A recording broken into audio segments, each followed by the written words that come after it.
Well, I can't believe we live in a day and age where we actually have a quality TV show based on the Alien franchise. And I have seen the first 2 episodes and we're going to review it. So let's go.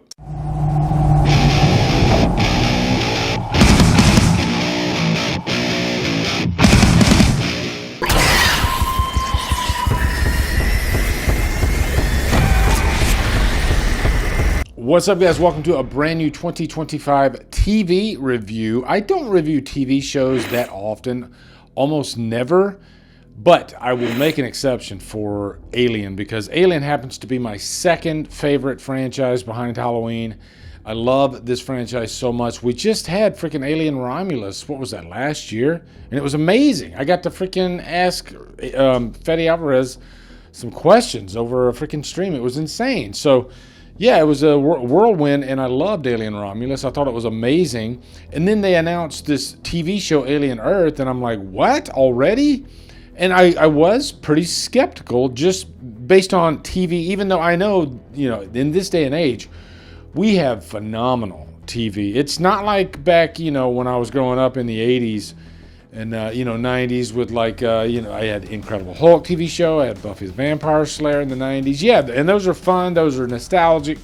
But the quality of TV shows these days is amazing. Even for shows that are poorly written and bad, and there's a lot of those, they're still shot very well. This show, telling you right now, it is phenomenal, and it's at the level of, I think, Alien greatness.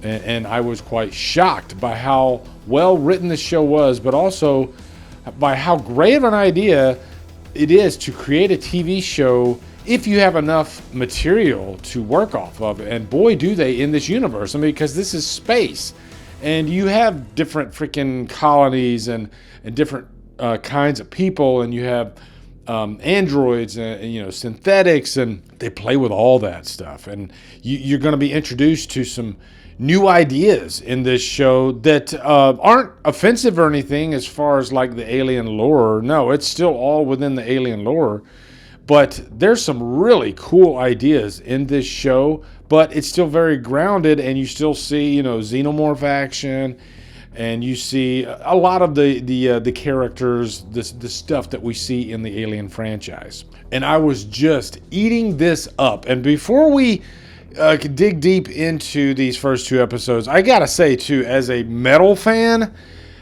big surprise here, they actually ended both episodes with metal songs. They had Black Sabbath, The Mob Rules, which I love that song, but then they freaking really blow my top with my favorite band, Tool, who almost never lets big studios or whatever use their music. You rarely hear Tool's music on any kind of current media.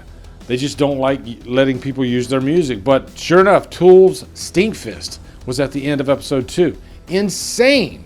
Now, because it's a TV show, I'm not going to go too deep, but I will definitely spoil some stuff along the way. This is not the review you want to watch if you want to go into this show knowing nothing.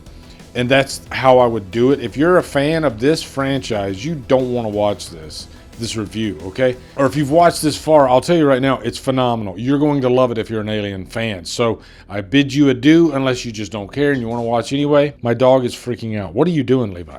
But yeah, let's get into these 2 episodes. I'll kind of, talk broad strokes over both of them.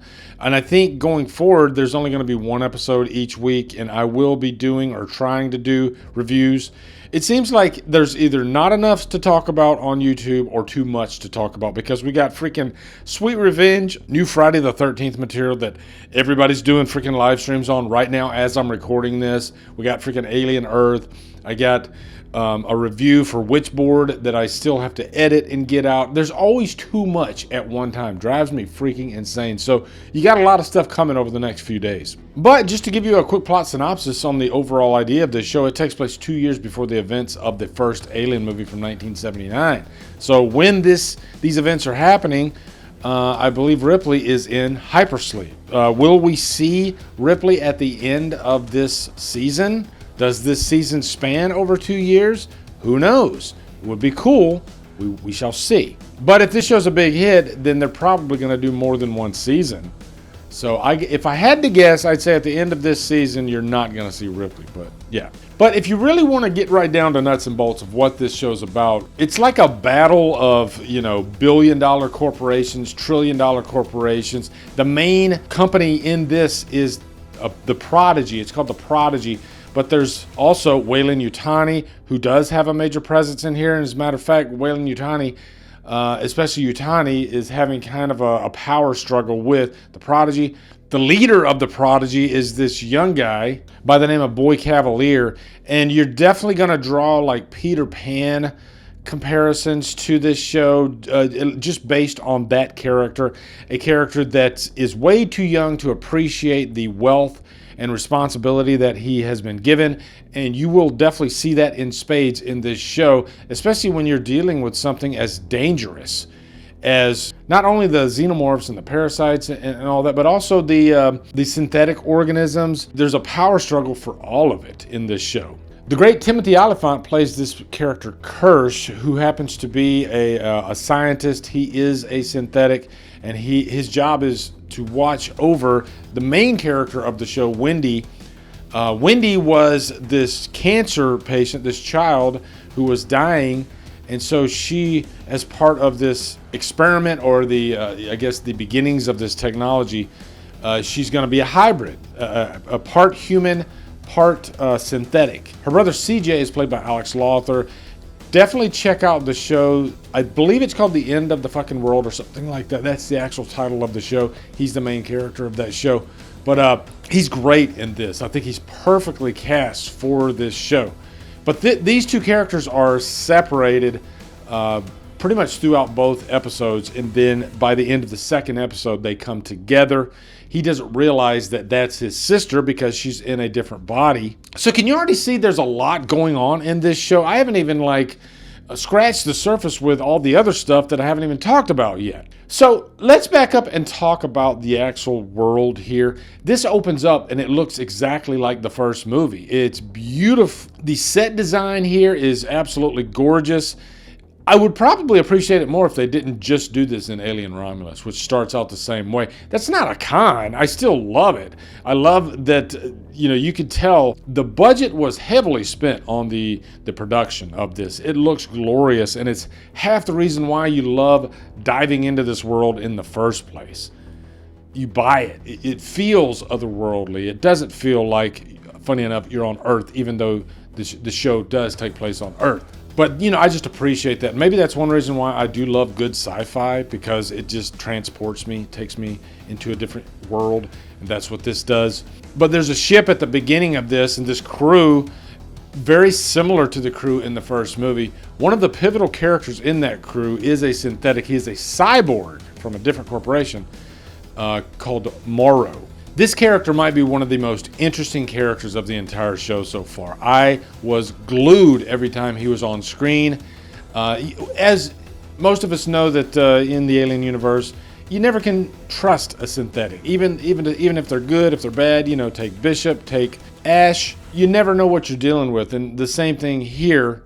But it's quickly apparent that he has a heavy interest in all of the organisms that are on the ship that eventually crashes on the Prodigy. And so throughout the show, he ends up encountering a xenomorph. There is a xenomorph scene in the second episode that is fucking awesome. And there is another scene in the first episode as well. But the scene in the second episode where they end up going to this period piece banquet or whatever, and it turns into just a freaking slaughter. If you ever questioned how powerful and how lethal a xenomorph is, this episode will definitely stress that, because there's a scene where Marorrow comes upon these security guys, and he's literally carrying in a container that he's created, a xenomorph, and the xenomorph can sense fear.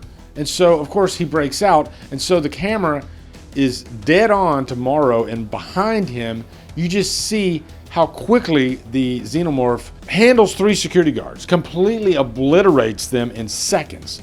And it's awesome. So really, if you want to condense this show into what you really care about, it's definitely going to be Kirsch, played by Timothy Olyphant.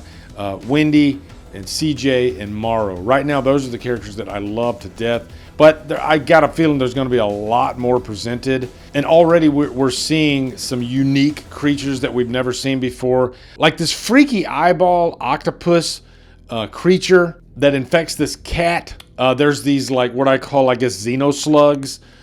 There's one scene in the first episode where it looks like you can almost see a string lowering it down, which I don't think that was actually supposed to. I don't know. I'll have to go back and rewatch it. But that's a gnarly scene too, because the slugs, they latch onto the guy's skin and then they just kind of like blow up or expand. Creepy, creepy stuff. But lastly, at the end of the second episode, they leave you on a big cliffhanger, because this is where CJ and Wendy finally reunite. And at first he doesn't realize that that's his sister, and so he kind of performs a test on her to check if she genuinely is his sister, which she is.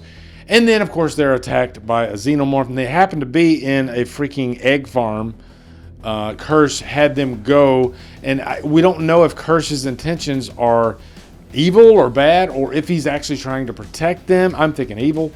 But yeah, they're surrounded by these freaking eggs. And the fact that he didn't tell them, hey, these are really dangerous eggs, you know, that you're going to protect. He didn't tell them that. So I got a feeling that Kirsch is up to no good. But CJ just, you know, he's taken by the xenomorph, and then the episode ends, and then you get Tool, Stinkfist, and I'm freaking punching this guy. And what a freaking show. Loved it. So, yeah, there's my recap. If I had to give a rating for these first two episodes, freaking Trapped on an Island, it's amazing. If they can pull off a Halloween show like this at this level and are able to dig deep enough into the lore, it could be amazing. Before this show, I was definitely unsure, skeptical. After this show, I say bring it on. This quality is amazing. And you know what? I'm even more excited for Crystal Lake now.